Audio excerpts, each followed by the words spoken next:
प्यारे बच्चों, good morning. कक्षा 8वीं का चैप्टर नंबर 2 एक चर वाले रैखिक समीकरण हम इसे कर रहे थे।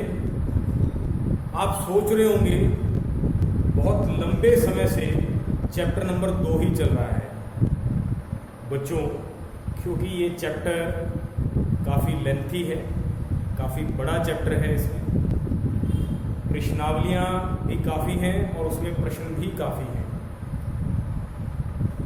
आज हम एक चर वाले रैखिक समीकरण के रकम वाले सवालों को हल करना सीखेंगे। ये प्रश्नावली 2.6 का छठा प्रश्न है। मैं आपको पहले भी बता चुका हूँ कि मैं आपको ये प्रश्न NCERT की बुक से करवा रहा हूँ। आइए सवाल की रकम को ध्यान से पढ़ते हैं, उसे समझते हैं और फिर हल करते हैं। हरी और हैरी ये दो नाम हैं कि वर्तमान आयु का अनुपात 5:7 है। अब से 4 वर्ष बाद उनकी आयु का अनुपात 3:4 हो जाएगा। उनकी वर्तमान आयु ज्ञात कीजिए। बच्चों, आमतौर पे रकम को एक बार पढ़ने से समझ नहीं बनती। कोई बात नहीं, हम रकम को दोबारा पढ़ेंगे और उसे टुकड़ों में पढ़ेंगे। मतलब जितनी रकम हमें समझ आएगी हम उतनी ही पढ़ेंगे। हरी और हैरी दो नाम हैं कि वर्तमान आयु यानी आज की आयु, आज कितने साल के हैं, का अनुपात 5:7 है। बच्चों, हरी और हैरी की आज की आयु, वर्तमान आयु मतलब आज की आयु का अनुपात दे रखा है 5:7। पहली बात, अनुपात का मतलब क्या है? बच्चों, अनुपात का प्रयोग वहाँ किया जाता है जहाँ पर तुलना की जाती है। मतलब जहाँ पर यह पता किया जाता है कि कौन छोटा है कौन बड़ा, कौन छोटा है कौन बड़ा, इसका मतलब तुलना करना, और तुलना करने को ही अनुपात कहते हैं। और यहाँ साफ मालूम पड़ रहा है कि हरी और हैरी, पहले वाला हरी का है और दूसरे वाला हैरी। तो अनुपात देखने से ही मालूम पड़ रहा है किसकी आयु बड़ी है, हैरी की, क्योंकि अनुपात में 7 है और हरी की कितनी है, 5। तो आपको समझ आ गई होगी कि अनुपात का काम तुलना करना है। दो व्यक्तियों या वस्तुओं के बीच कौन बड़ा कौन छोटा, इसकी तुलना करना ही अनुपात कहलाता है। अब यहां एक बात और समझने की है। आपको जो अनुपात दिया हुआ है, आप इसे वर्तमान आयु ना समझ लें। कभी आपके मन में यह जा रहा हो कि हरी की वर्तमान आयु 5 साल और हैरी की 7 साल, ऐसा बिल्कुल भी नहीं है। अनुपात वास्तविक आयु नहीं बताता, ये बात याद रखें। अनुपात का काम सिर्फ इतना है कि कौन छोटा है कौन बड़ा, जो कि उसने बता दिया, हरी छोटा है हैरी बड़ा है। लेकिन यहां हम इस प्रश्न में छोटे और बड़े तुलना करने नहीं आए, तो फिर अनुपात का क्या काम है?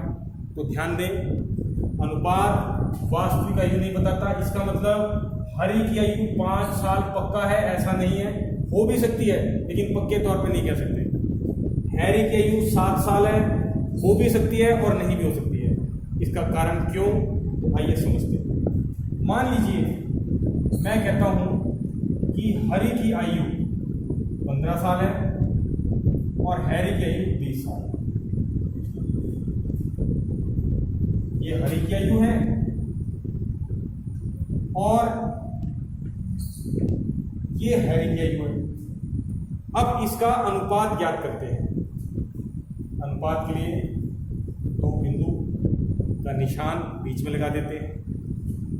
अब क्या ये दोनों रकमें 15 और 20 किसी एक ही संख्या के पहाड़े पर जा रही हैं? उत्तर मिलेगा हाँ। कौन है वो संख्या? 5। 5 के पहाड़े में 15 कितने पे जाता है? 3 पे, और 20 कितने पे जाता है? 4।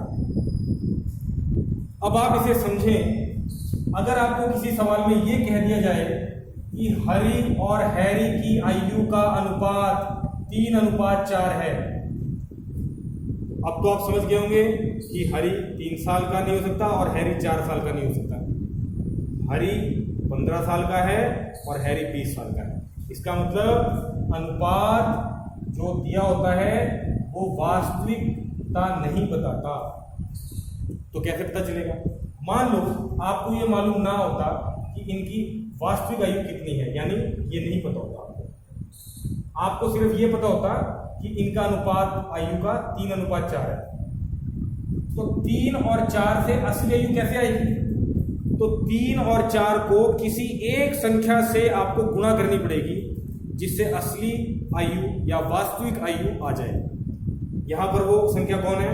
अगर हम दोनों को 5 से गुणा करवा दें, 3 पंजे 15, 4 पंजे 20, तो वास्तविक आयु आ जाएगी। इसका मतलब आप बच्चों को समझना चाहिए कि यहां पर भी इस अनुपात में हमें किसी संख्या से गुणा करवानी पड़ेगी, तब इनकी वास्तविक आयु आएगी। यहां तो हमें मालूम था किससे गुणा करवानी है? 5 से, लेकिन यहां मालूम है नहीं। तो यहां हम मान लेंगे वो संख्या क्या है? x। आइए अब इस सवाल को हल करते हैं। इससे पहले सवाल को हल करें, एक बात मैं और आपको समझाना चाहता हूं। 5:7, इसे हम 5/7 भी लिख सकते हैं। ये दोनों ही बात एक है। ध्यान रहेगी, मैंने आपको 2 महत्वपूर्ण बातें बताई। पहली बात, अनुपात वास्तविकता नहीं बताता। वास्तविकता के लिए इन दोनों को एक जैसी संख्या से गुणा करनी पड़ती है, तो वास्तविक आयु आएगी, असली आयु आएगी। वो संख्या अगर आपको मालूम नहीं है तो किससे मान लेंगे? x से। दूसरी बात, अनुपात को हम बटे में भी लिख सकते हैं। आइए अब सवाल हल करते हैं। माना हरि की वर्तमान आयु,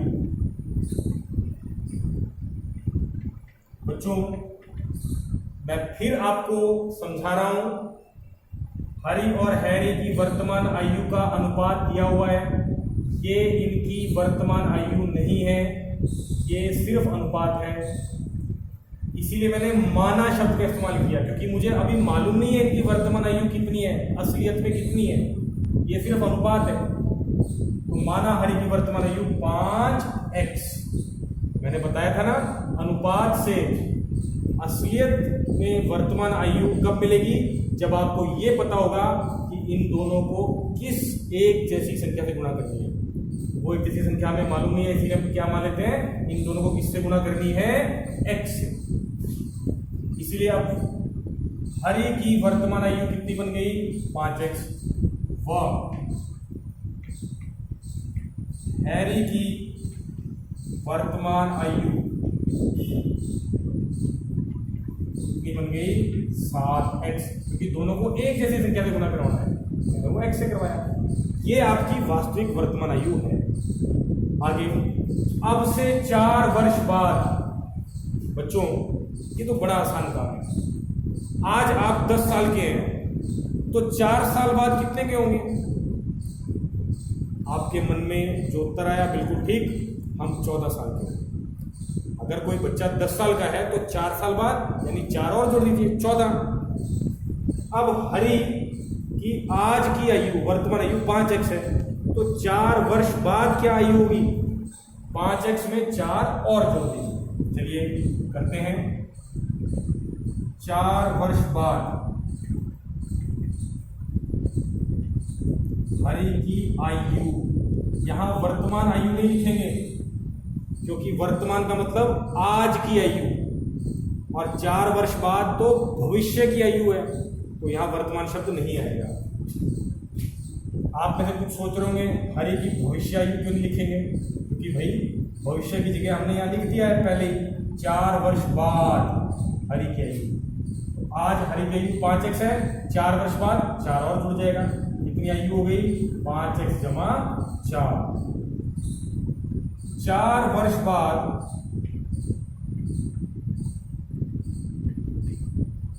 हैरी की आयु 7x जमा 4। बच्चों यहां तक समझ आ गया होगा। अब इस रकम को 4 वर्ष बाद हमने उन दोनों की आयु निकाली, उनका अनुपात 3:4 दे रखा है। तो बच्चों आपको मालूम है प्रश्नानुसार यानी जैसा प्रश्न में दिया है मैं उसी अनुसार कर रहा हूं। मैंने आपको अभी बताया था कि 4 वर्ष बाद उनकी आयु का अनुपात, 4 वर्ष बाद उन दोनों की आयु ये निकाल ली का अनुपात 3:4 है। अनुपात को आप क्या लिख सकते हैं 3/4।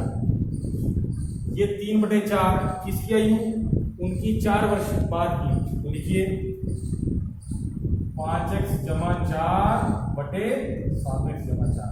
4 वर्ष बाद उनकी आयु का अनुपात 3/4 या 3:4। इसको हम ऐसे लिखेंगे। अब इस सवाल को हल करना आपको आता है, कैसे हल करेंगे, आर पार गुना करके। 4 की गुना इससे होगी और 7x जमा 4 की गुना 3 होगी, तो करवाते हैं। 5x जमा 4 की गुना 3 4 होगी बच्चों, ये ध्यान रखना है। आर पार गुना है बराबर 7x जमा 4, इन दोनों की ही गुना 3 से होगी, दोनों की होगी इसीलिए ब्रैकेट लगाए। अब गुना करवाते हैं। 4 की गुना इन दोनों से होगी, पहले 4 की गुना 5x।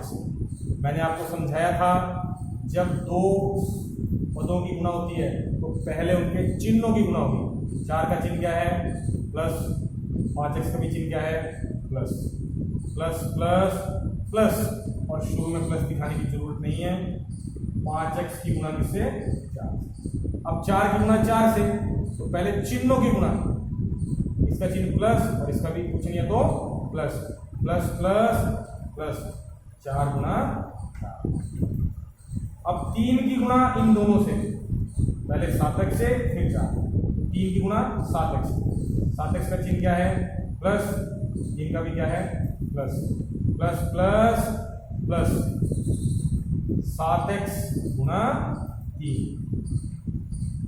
फिर 4 की गुना 3 से, पहले चिन्हों की गुना, इसका चिन्ह प्लस और इसका भी प्लस, प्लस प्लस प्लस 4 गुना।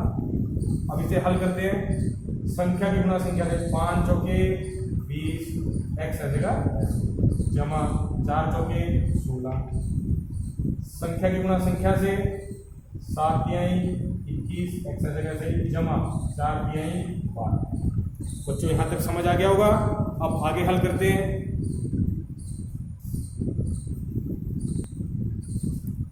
अब मैं इस सवाल को यहां लेकर आ रहा हूं।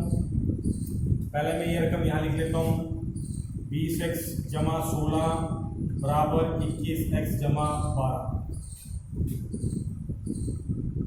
बच्चों अब आपको अच्छे से मालूम है x वाले पद आपने एक तरफ करने हैं और बिना x वाले दूसरी तरफ। तो x वाले पद हम बराबर के इस तरफ करेंगे और बिना x वाले बराबर के इस तरफ। आइए करते हैं। इधर पहले से 21x है, ऐसे का ऐसा, 20x जो कि जमा का है, इधर आकर माइनस के 20x। ये जो 16 है ये जमा के, ये चला गया है तो इसकी जगह यहाँ 16 आ जाएगा और जमा का चिन्ह शुरू में दिखाने की जरूरत नहीं। जमा के 12 इधर आकर इसके पीछे माइनस के 12 हो जाएगा। अब हल करते हैं। प्लस माइनस माइनस यानी घटाना है, या ऐसे भी कह सकते हैं दोनों के चिन्ह अलग अलग है तो घटाते हैं। घटाना बड़े में से छोटा, 16 में से 12 गया 4, और चिन्ह बड़ी संख्या का, बड़ी संख्या 16 उसका चिन्ह जमा उसका। अब इसे हल करते हैं। ये दोनों भी हल हो सकते हैं क्योंकि ये दोनों समान पद हैं। क्यों है?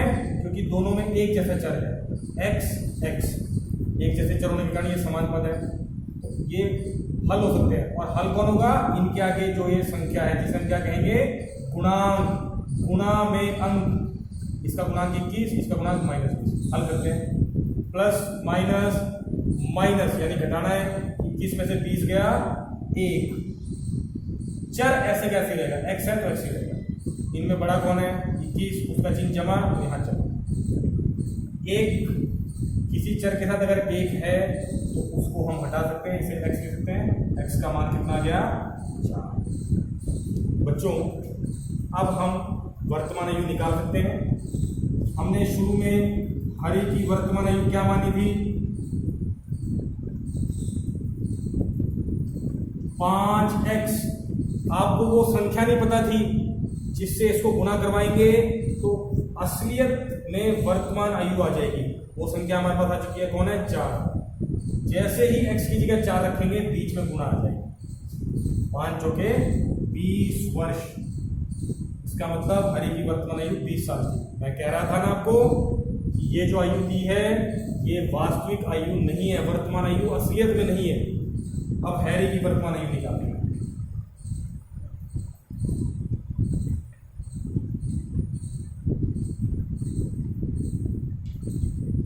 वो हमने क्या ली थी 7x। 7 जैसे ही x का मान रखेंगे 4 बीच में गुणा करें 28। इस प्रकार हमने दोनों की वर्तमान आयु ज्ञात कर ली है। ये सवाल हल हो गया है। इसी प्रकार के और सवाल इस प्रश्नावली में आप अब हल कर सकते हैं। मैं उम्मीद करता हूँ। Thank you.